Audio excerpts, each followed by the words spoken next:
Hey,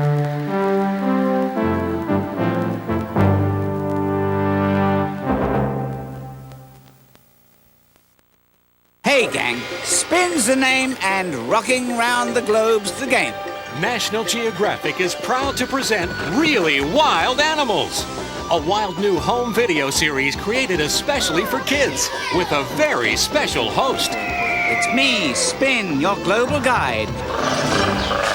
You'll marvel at the magnificent jungle in swinging safari. You'll flip at the wonders down under. And you'll make a big splash with some fishy friends in Deep Sea Dive.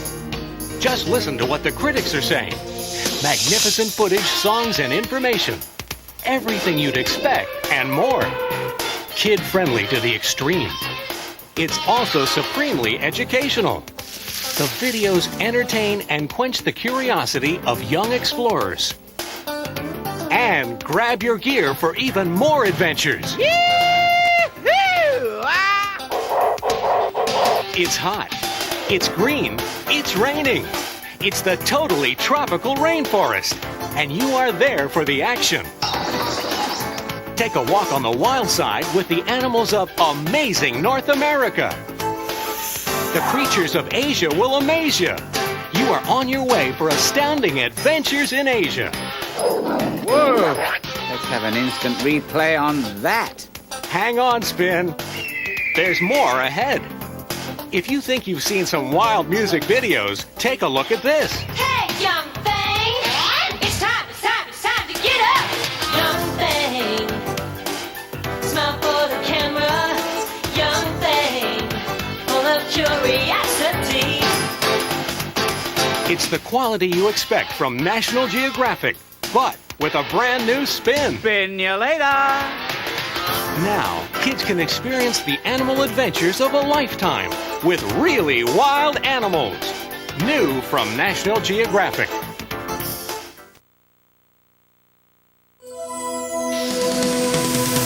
Hey, all you really wild animals out there. Have you ever wondered? How much meat could a Tyrannosaurus eat? How fast could raptors run? Did people really battle giant reptiles? What dastardly web is this spider weaving? Does this bat really want to bite your neck? Can a dung beetle find true love on the African plain? And in some faraway forest, do dinosaurs still roam the earth? Well, the answers are all ahead, so let's start stomping! It's National Geographic's Really Wild Animals.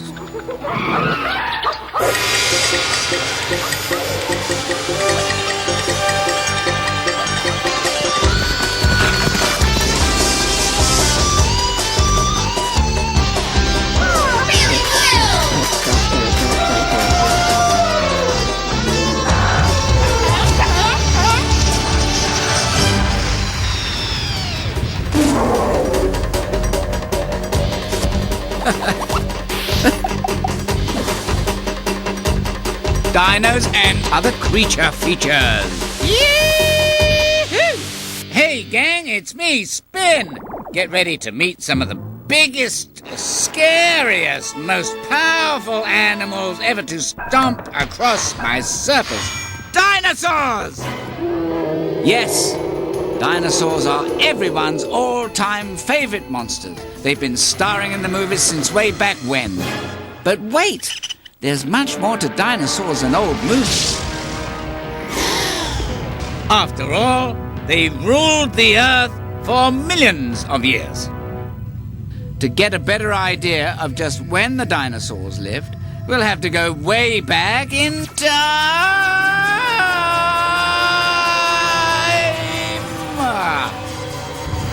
Yes, let's start with my childhood. I was born 4.5 billion years ago. That's me, the Earth, as a young tyke. I started out as a big mass of hot gas and rock. But by about my 2 billionth birthday, I had cooled down and become a pretty solid planet. Hey, how did that get in here? Not much later, my oceans formed. Then on about my 3 billionth birthday, some of the first forms of life began on me. First, tiny microscopic creatures, then early fish, then amphibians that spent part of their lives on land, and on about my 4 billionth birthday, reptiles! My 4 billionth birthday. Wow! Time flies when your crust is cooling. Oh!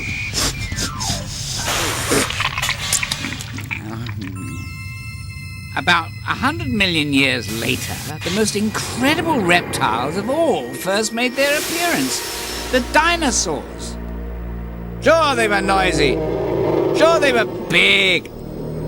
Sure, they left a lot of huge footprints on my surface, but one thing I can say for those dinos, they were really, really wild.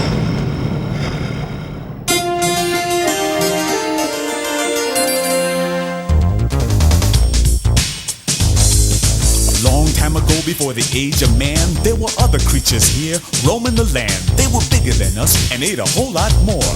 We gave them a name, we call them dinosaurs. Some kind of reptile, scaly and long, looking like a threat, and you can bet they were.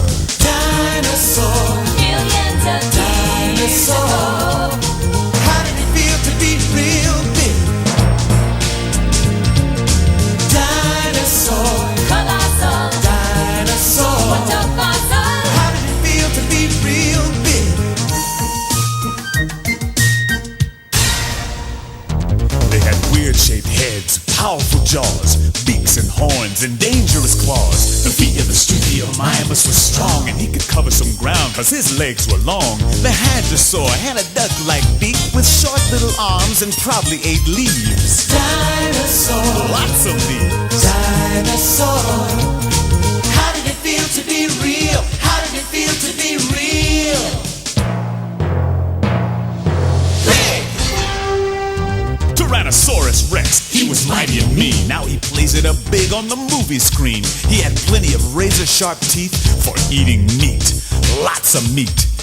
Speaking of mean, the Dromaeosaur, a raptor. Good thing he's not around anymore.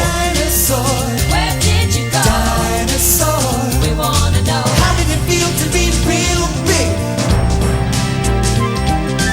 Dinosaur, dinosaur. How did it feel to be stomping, chomping? Dinosaur, Whoa. dinosaur. Introducing one of my favorite dinosaurs. The hadrosaurs, also known as the duck-billed dinosaurs. But these guys didn't quack, they roared. Hadrosaurs hung out in groups or herds. That helped protect them from meat-eaters like Tyrannosaurus Rex. Hadrosaurs also worked together to build nests where they laid their eggs. This hadrosaur mom laid about 20 eggs, each one about the size of a softball. The problem was, other dinos like Struthiomimus here thought those eggs made very nice breakfast snacks.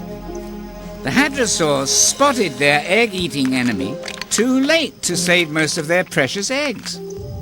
Struthiomimus, however, is about to discover dinosaur rule number 1. Just because you're a hunter doesn't mean you won't get hunted yourself. Enter the deadly raptors, the Dromaeosaurs. Struthiomimus was fast, but these guys were fast too. They could cruise at about 30 miles per hour. That's nearly as fast as a horse. And they hunted in packs. Getting caught by a pack of raptors was no picnic. Well, except for them, of course. Guess this Struthiomimus has stolen his last egg. Hey, hi, all right, and welcome to the 400 millionth annual Mesozoic Awards. We honor the newest inductees into the Dinosaur Hall of Fame. Winner of the most likely to mispronounce his own name award, Stegosaurus. Hey, with a brain the size of a golf ball. Lucky him, huh? And the winner of the worst table manners award, the award goes to T-Rex, King of the Dinosaurs. able to swallow several hundred pounds of meat in a single bite. Well, that's kind of like you wolfing down a wheelbarrow full of hamburgers in one gulp, okay? You pig. And the speed award goes to Ornithomimus. This guy could run as fast as 25 miles per hour, which is pretty amazing, considering he was the size of an ice cream truck. Okay, rather than wait for a laugh here, I think we'll move on to the award we've all been waiting for. The beast you'd least like to meet in a dark alley? Triceratops. Hey, he may only eat plants, but watch out for those horns, okay, Sparky? Hey, thanks for watching the Mesozoic Awards, folks. See you next millennium, okay? Bye-bye. Meanwhile, back at the hadrosaur nest, one lone egg survived the attack. And it looks like it's about done. It's little Harry Hadrosaur. Whoops. As time passes and Harry grows, Mom and the other adults pick out the highest branches for this hungry little plant eater. Like many a young beast, Harry's got the urge to explore. He doesn't know that wandering off on your own can mean big trouble. Watch out! A Tyrannosaurus! Run! Ah! The other hadrosaurs come to the rescue. Mom challenges the terrifying Tyrannosaurus. And with a lucky swipe of her huge tail, she clobbers the giant. He's down. While he struggles to get back on his feet, the hadros hightail it to safer ground. Whew! Close call. The hadrosaurs are safe for now, and I'm exhausted from all the excitement. Let's take a movie break, for goodness sake. Here's a marvelous make-believe monster movie. It's a fabulous film, but it's fully false and fake. The fact is, people and dinosaurs never lived at the same time. Dinosaurs have become extinct or completely died out a long time before early humans ever appeared on Earth. Pop quiz. Exactly how much time passed between the dinosaurs disappearing and humans appearing? Was it 10,000 years? 100,000 years? 1 million years? More than 1 million years? You're right. The answer is way more than 1 million years. In fact, dinosaurs died off more than 60 million years before early humans showed up. So no person in a pith helmet has ever seen a dinosaur alive. And that means no one knows the answer to a very important question. Exactly what made the dinosaurs die out? Some scientists think a huge rock or asteroid came hurtling through space and smashed into me, the Earth. Ouch, that smarts.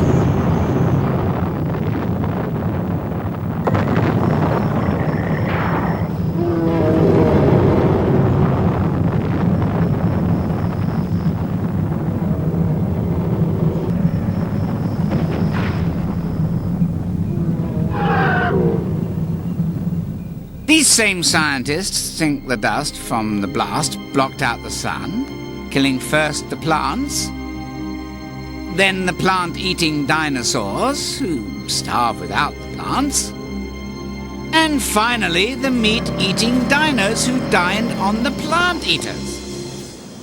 Or perhaps the weather became colder and dinosaurs couldn't adjust rapidly enough to the changing climate.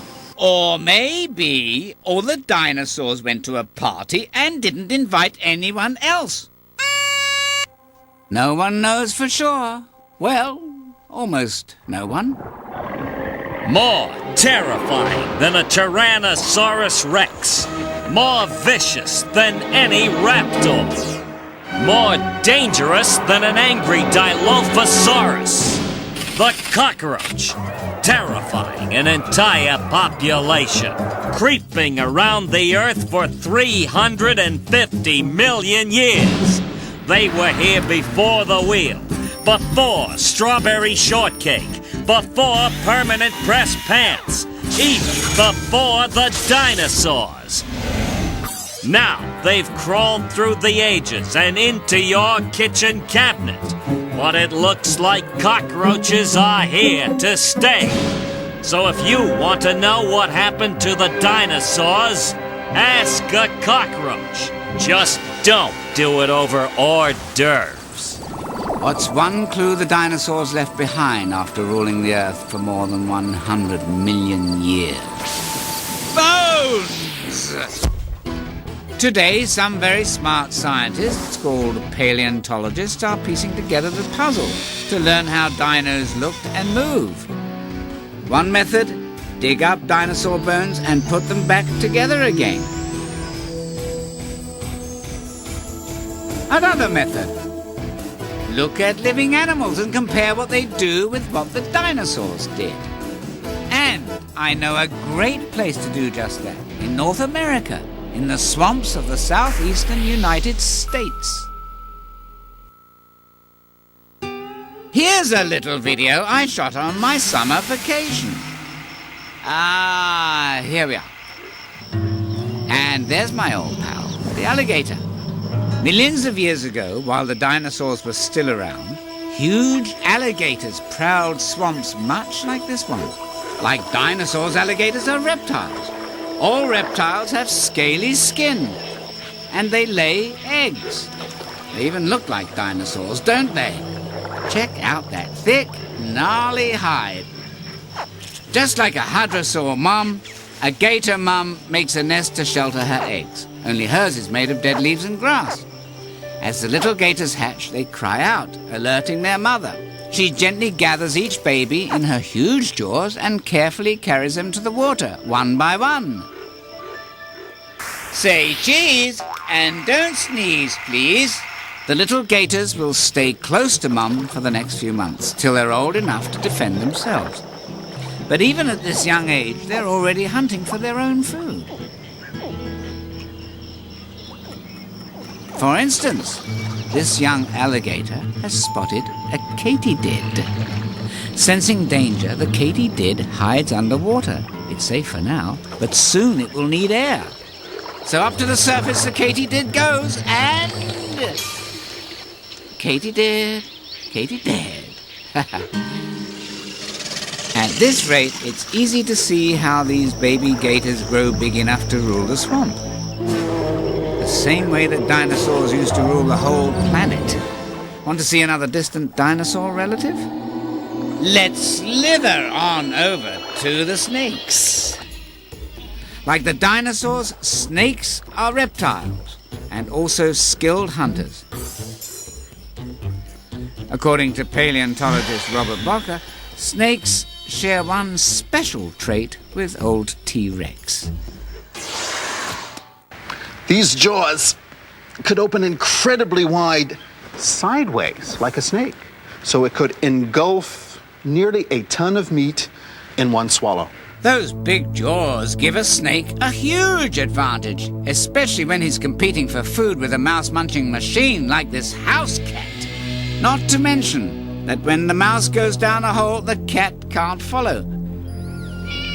But the snake slithers in and snags that snack in one big gulp. I'm hungry. Let's go for some takeout. Oh!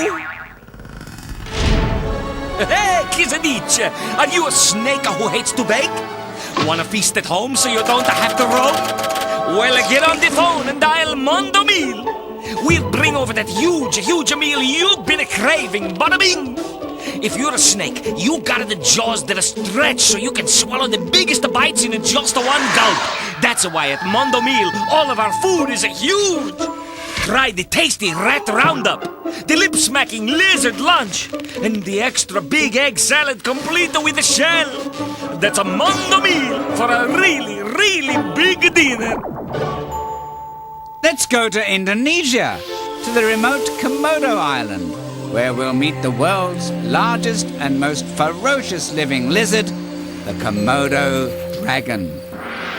This gruesome guy is the closest looking thing to a dinosaur you'll find on Earth today. The Komodo dragon may look tough, But luckily for the other inhabitants of Komodo Island, he can't move as quickly as the dinosaurs did. Want to know why? Check out the Komodo's stubby legs. Like other modern reptiles, such as the alligator, his legs stick out to the side. Dinosaurs had legs right underneath their bodies. That upright stance let them move fast to run down their food. Even though the Komodo is slow by comparison, he still does okay. With those strong jaws and sharp teeth, the Komodo can chow down his food fast. Yes, one of the coolest things about lizards and dinosaurs and all reptiles is the whacked-out way they eat. Just ask my pal Robert Bucker. Now, these teeth are not sharp. They're like railroad spikes. They're armor-piercing teeth for crushing through the hide and bones of a triceratops. And these jaws, no animal in the world has evolved stronger jaws, incredibly wide, with muscles so strong that this T-Rex could reach down and pick up a bull Indian rhino and shake it like a rag doll. That's how it would kill. Bite, penetrate, and shake the animal to death. And then it could crush up its prey into chunks small enough to swallow. It's one thing to learn about dinosaurs by looking at modern reptiles, but somewhere in a remote corner of the world, could there possibly be dinosaurs still alive today? Alive today? Where? All over! Birds! That's right. Birds may be the direct descendants of dinosaurs. And by looking at how birds live, we can learn a lot more about dinosaurs themselves. Remember Struthiomimus, that egg-stealing dinosaur? Well, he may have moved much like this ostrich. And check out those huge ostrich eggs. Birds lay eggs, just like dinosaurs did. Next, let's visit Papua New Guinea to meet the cassowary. That big helmet overhead may look funny, but the cassowary is no joke. He's one of the most dangerous birds in the world. Hey, Robert Bucker, tell us more about the cassowary. Evolution has done to these birds what it did to raptors. It took the most powerful organ in the body, that's the hind leg, made it a killing tool. The inner claw here is like a bayonet, a stabbing weapon. And cassowaries can jump off the ground and slash at you with both of these bayonets. Imagine then the power of a Utah raptor killing stroke, jumping off the ground and both of those immense hind legs slashing at you with those huge inner claws. The evidence linking dinosaurs and birds is constantly growing. So when you think about it, dinosaurs aren't completely gone. They're still around in their distant reptile relatives and in the birds that may be their direct descendants. But, best of all, dinosaurs still rule our imaginations. We may never know for sure how they lived or why they disappeared, but one thing's for certain. These mysterious monsters still rock the world.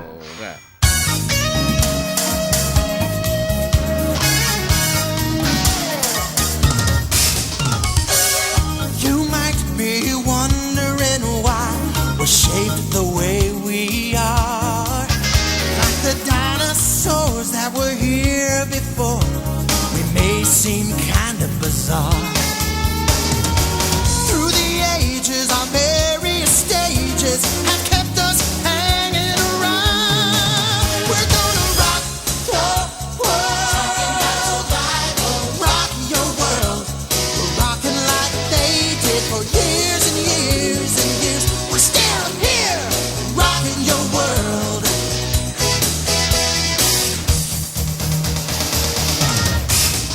We slither up trees, we glide through the air. We're crawling low to the ground. We got great big eggs, we got some wacky legs. Yeah, we sure can get around. Whether it's feathers, scales, or skin, we find ways to fit in. We're gonna rock your world. Party on! Woo! Talking about survival for years and years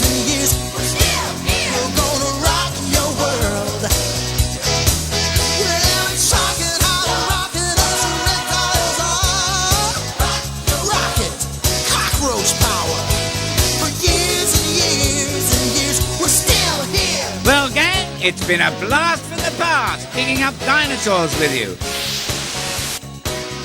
But there are lots more really wild animals all across this wonderful world of ours. So be sure to join me on our next adventure. Until then, this is your pal Spin. Spin you later.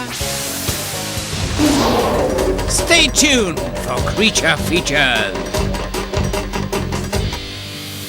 Hey gang, it's me, Spin. Grab your popcorn and a center seat, 'cause we're going to the movies. Yes, it's a quadruple creature feature. 4 fabulous films starring the world's weirdest wildlife. Animals that bite and sting and creep and crawl and sneak up your theater seat when you're not looking. Ha ha! Just kidding. Scared yet? Well, you will be, 'cause it's time for Creature Feature number 1. Roll it! Feast of the Vampire. Let me tell you a tale of terror. From the continent of South America, our story starts on the tropical island of Trinidad. It's the dead of night, the hour of the vampire bat, the time she leaves her haunt and travels in search of fresh blood.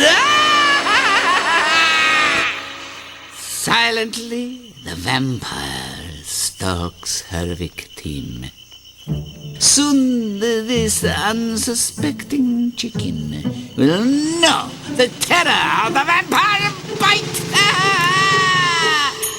The chicken has been bitten, and in chilling terror, it pretty much doesn't notice. Phooey. But still, the vampire laps up her gory meal. Hey, somebody tell that chicken it's in a horror movie. Her hunger satisfied, the vampire bat flaps back to her secret bat cave deep in the forest. When she sees her creepy companions, a revolting ritual begins. She spits up her bloody dinner so they can all taste its delectable delight.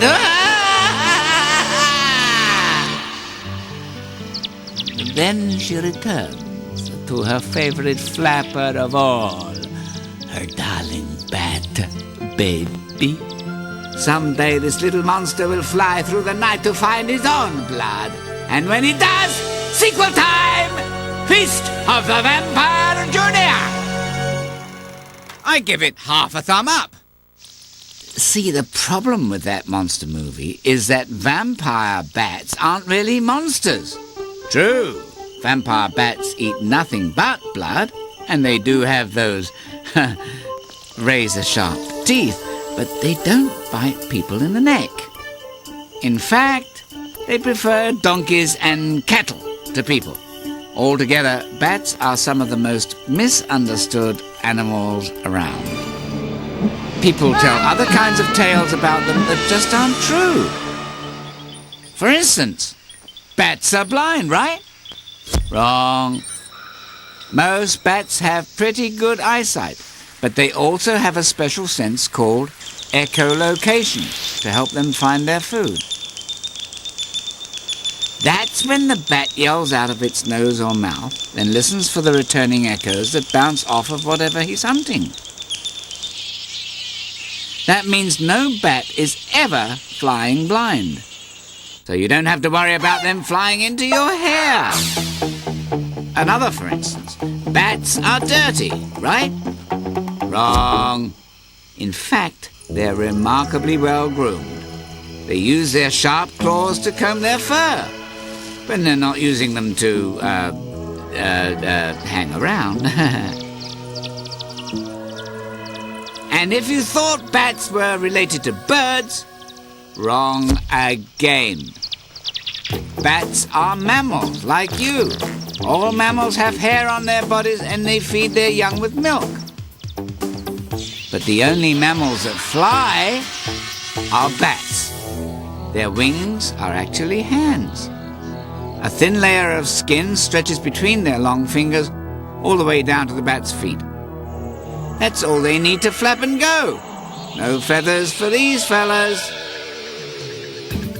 And because they can fly, bats can swoop down to feed on all kinds of food. Frogs, flowers, and especially bugs. A single bat can eat hundreds of insects in 1 hour. They're the best au natural bug zappers on Earth. So the next night you see bats in the sky, remember, some of humans' best friends are creepy creatures.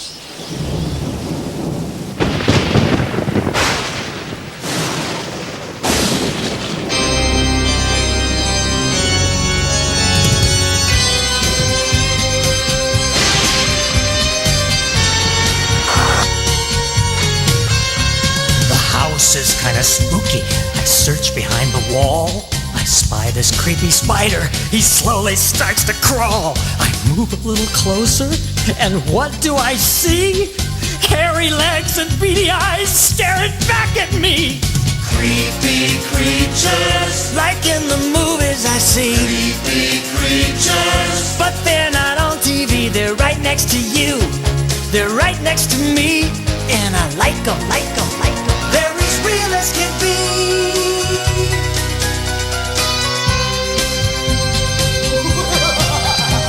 I hear the frogs are croaking. A bat goes swooping by.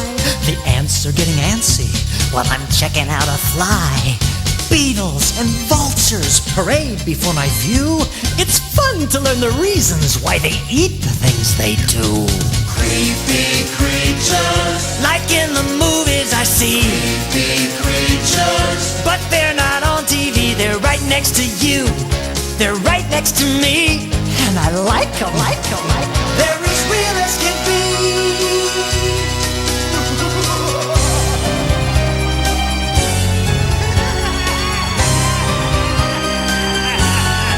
Creepy creatures all around, in the air and on the ground. Check your closet, check your sheet. Careful where you put your feet. Creepy creatures, Like in the movies I see. creepy creatures. But they're not on TV, they're right next to you. They're right next to me. And I love them. I mean, I love them. They're incredible. Look at that. I'm totally into this. They're awesome. Look at this one. Did you see that? The following preview has been approved for all species. The invasion of the ants! They're aggressive, they're advancing, they're amazing, they're ants! And they're everywhere! Reports are coming in from North America. From Panama, where onrushing army ants are eating every insect in their path and building bridges by linking their buggy bodies together. From Arizona, where honeypot ants are keeping other ants as sugar slaves so they can suck syrupy soup stuff right out of their abdomens. Yuck! From Georgia, where ferocious fire ants are inflicting billions of burning, blistering bites on everything in sight with their fiendish fangs and munching mandibles. So where did all these amazing ants come from? Who cares? They're here and they're not leaving. Don't miss the invasion of the ants barging into a backyard near you. In fact, they might be there now. On with the movie madness. Roll it! Transformation of terror. It looks like another ordinary spring morning in the farmer's field. But an eerie process is taking place.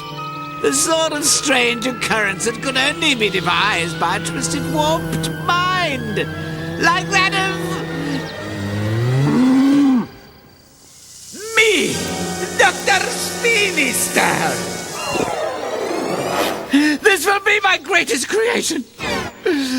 For these, my squirmy little maggots, life will soon change. Forever.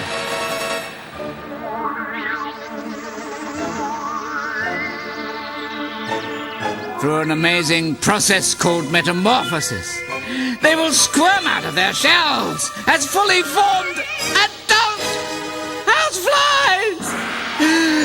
They're alive! I've created the perfect monster. A flying beast with wings that beat more than 200 times a second, making a horrible buzz that can drive you mad!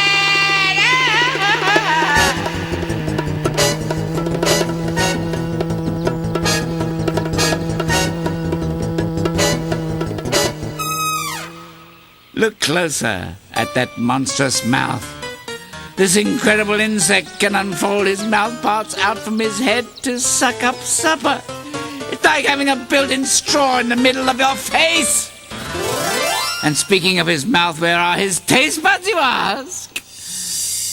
Why, mostly on the bottoms of his feet. Ingenious! And here's my greatest invention, fly eyes. He can see in most directions at once. So no matter where your fly spotter is, he'll see it coming. Together the fly and I will rule the world. Nothing can stop him. Nothing that is except... Oh, no. No. Oh. Now, that was a surprise ending. I give it 2 thumbs up. Of course, this isn't a monster at all. Just an everyday, ordinary housefly. And what a great guest appearance by the spider! Fabulous! He turned that fly into one tasty link in the food chain. What's a food chain? Well, that's when an animal eats an animal that's already eaten another animal. And if you put a lot of food chains together, you get a food web. That fly could be eaten by a praying mantis, or by a bird, or by a spider. Then that spider could be eaten by a frog, or by a bird. All the animals in a food web depend on each other. If you took one animal out of the web, say a fly, the others might not have enough food to survive.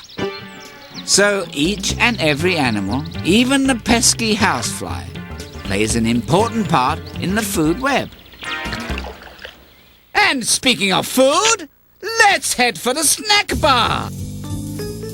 Bonsoir, mon ami. Movies give you the munchies? Well, step right up. The Spider Snack Bar is open. Our agile, 8-legged arachnid waiters are dying to serve up maggot mush and lots of other spicy spider snacks. Place your order and watch our speedy staff swing into action. Fresh fish, frog legs, mouth-watering moth on a string, and fresh ants captured in our designer gourmet ant nets. So head on down to the Spider Snack Bar, where the snacks are so fresh, they'll beat you back to your seat. On with the movie madness. Roll it! The Widow's Web. I'd been with the force 22 years, but this was my toughest case yet. The continent, North America, the country, United States, the state, Arizona. The temperature sizzling. The crime, breaking and entering and spinning a web on private property. Suspect holed up in a suburban home. Could be anywhere, picnic basket, driveway, bed sheets, you name it. I didn't know where, but I knew who. One of the most feared of all spiders, the female black widow. Length, 1.5 inches. Number of legs, 8. Distinctive markings, red hourglass on body. It was a positive identification. M.O., a poisonous bite that can kill animals and even humans if they don't get help fast. I set up my stakeout at a shoe. Size 8 AA. The suspect arrived on the scene, but before I could apprehend her, an innocent bystander stepped into harm's way. No, not that shoe. Go for the loafer. Stop! Oh, I love a close call. 8 thumbs up. But in defense of the widow, she really only bites when she thinks she's in danger, or when she's trapped some food to eat. Like other web-spinning spiders, the black widow doesn't track down her food, she spins a web. And waits. When a grasshopper stumbles into the trap, she stays away until her victim is too weak to fight back. Then the spider shoots a poison called venom into her dinner guest. The venom keeps the grasshopper still as its insides slowly turn to mush. Then the spider slurps up mushy grasshopper guts through its straw-like jaws. Well, each to his own taste, I say. That web does more than catch food, it also keeps the black widow's eggs safe. After she lays her eggs, she spins a silken egg sac around them. In a few weeks, it's hatching time for about 100 little spiderlings. That's what you call baby spiders. They chew their way out of the egg sac, then head for high ground to do a trick called ballooning. Each spider releases a small thread of silk and waits for a strong breeze to carry it to who knows where. Perhaps its own career in horror movies. Let's roll creature feature number 4. Roll it! Really Romantic Films presents A Tale of Two Beetles. Wait, a romance? How creepy could that be?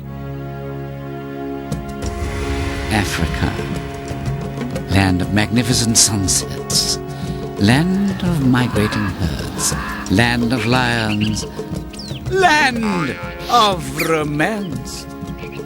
It was the best of Dung. It was the worst of Dung. And for Darby Dung Beetle, it was a day like no other. Darby had just fallen head over abdomen in love with beautiful Beatrice Beetle. To win her heart, he was making a special gift. Like all Dung Beetles, he knew what she wanted. Dung, also known as animal droppings. Most of the time, Dung Beetles eat the dung, but not Darby, not this time. He's saving his dung ball as a special gift for his beloved. He finishes his ball and starts off to deliver his gift. For what seems like hours, he drags his ball, rolling up hills and sometimes down them.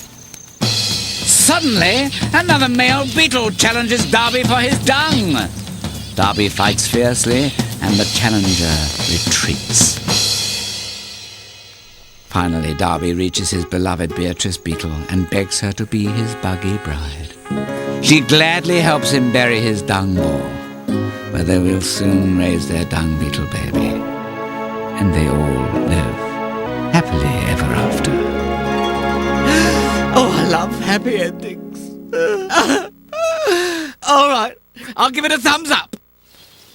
Those dung beetles are more than wild romantics. They're scavengers, animals that clean up what's left behind by other animals.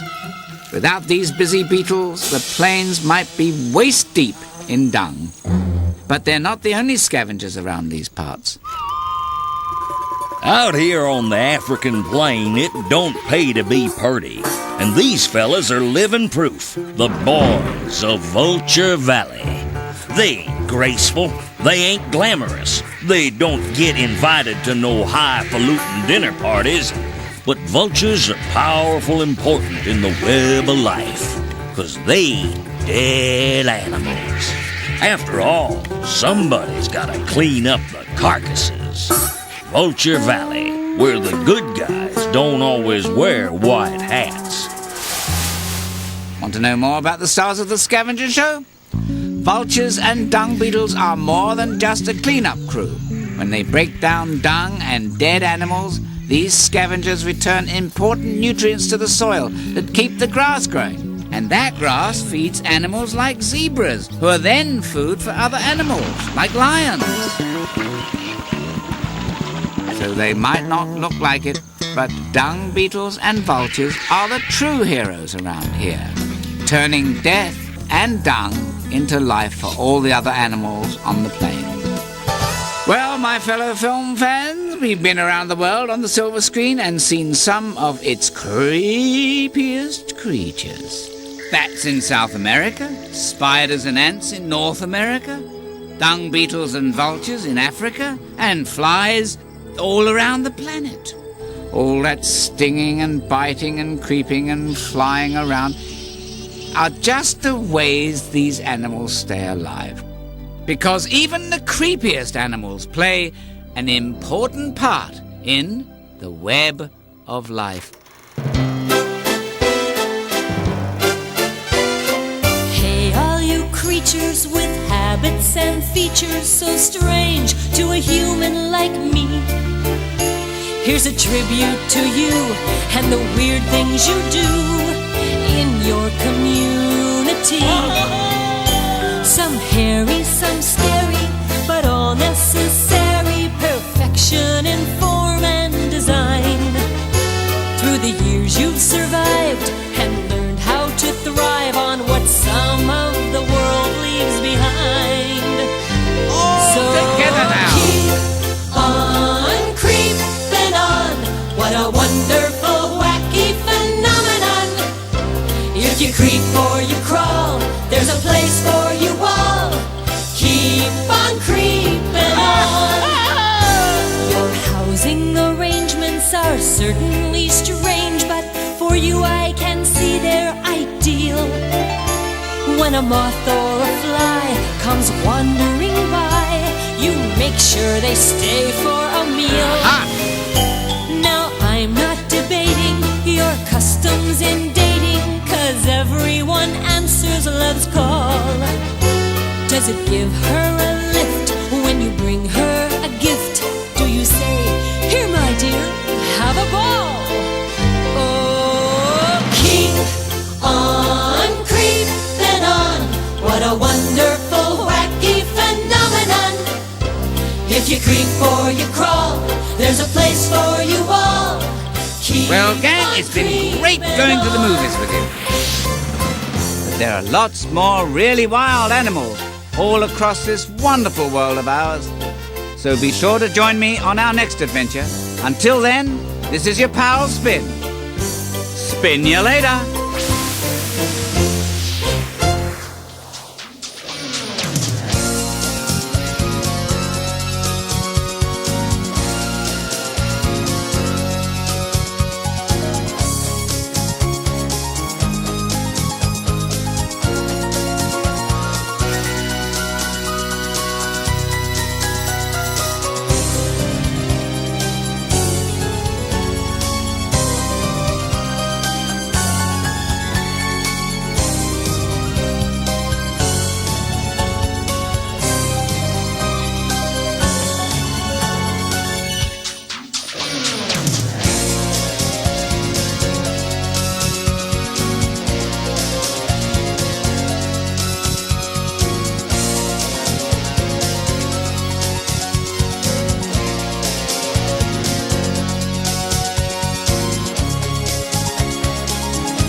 We hope you have enjoyed this presentation from the National Geographic Video Library.